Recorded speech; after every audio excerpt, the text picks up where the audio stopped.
The Southwest Suburban Blue Conference had the highest anticipated game of the week, where number 1 state-ranked Homewood-Flossmoor traveled to number 12 Bolingbrook on January 31st. Starting the game off, Joshua Pettigrew tipped a pass by the Vikings, which Davion Thompson pushed the ball up the court to DJ Strong, making a layup. On the next drive, Jaden Tyler made a long 2. Pettigrew was fouled, going 1 for 2, and the Vikings went back on the offense. At the 5-10 minute mark, Carson Brownfield kicked the ball over to 6'6" Bryce, dropping 3 down for the Vikings. Coming back was Strong, putting up his own.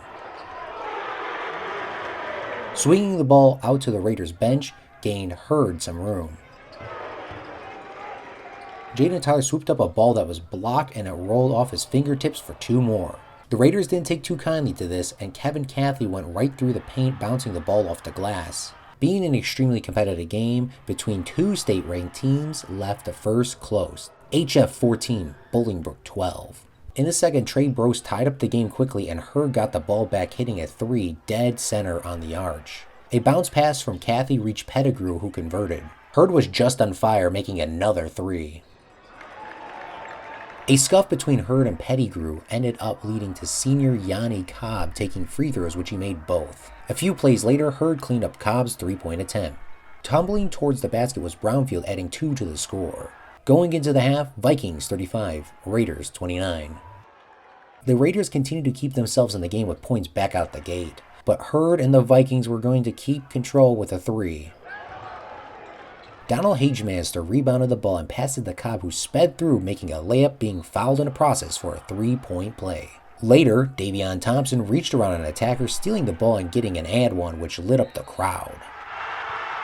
Thompson again made another athletic score, getting the rebound and taking the ball to the bucket. Brownfield spun in the paint for 2, and then continuing, Hurd made more. 2 frees were made by Pettigrew, and Cobb rushed past 3 defenders. Cobb came back, going to the inside.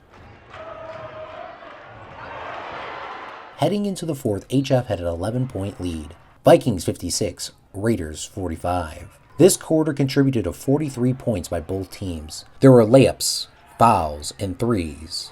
But in the end, the 12-ranked Raiders were commandeered by the number 1 ranked Vikings. Final, Homewood-Flossmoor 80, Bolingbrook 64. Bryce Hurd had 26 points, and he walked through his game plan. Just wanted to come out. We had a couple slow starts at the beginning of the season, so wanted to come out and kind of put an emphasis on getting a good start early, and it kind of got us going, and let's see what happens. I just want to start on the glass first, get rebounds first, and at least easy buckets. I got a couple, and then my shot was falling, so it felt good tonight. And, we came out with the win. Gianni Cobb had 26 and went to the line a lot and turned on the pressure after the half. My first half wasn't good enough. Shots wasn't falling, but my team was making shots. The second half, I came out stronger and helped my team win. Free throws win games. Free throws is free throws. So you got to make every free throw, every chance we get to win the game. We just got to keep coming out strong. Every team going to give us their best, so we got to keep playing hard, and we're going to win state. Head coach Jamere Dismukes spoke about how a number 1 ranked team stays on top. Just staying focused throughout the entire game. We just want to make sure we stay focused. We're talented enough and tall enough, athletic enough, tough enough to play with any team. But when we lose focus, that's when you start to see negative play on our behalf. But I think if we just stay focused, continue to work on our defensive concepts, I think we'll be fine throughout the year. The HF Vikings embarked to Lincoln Way East on February 2nd. I'm Claude Martinez reporting for Will Cook County News.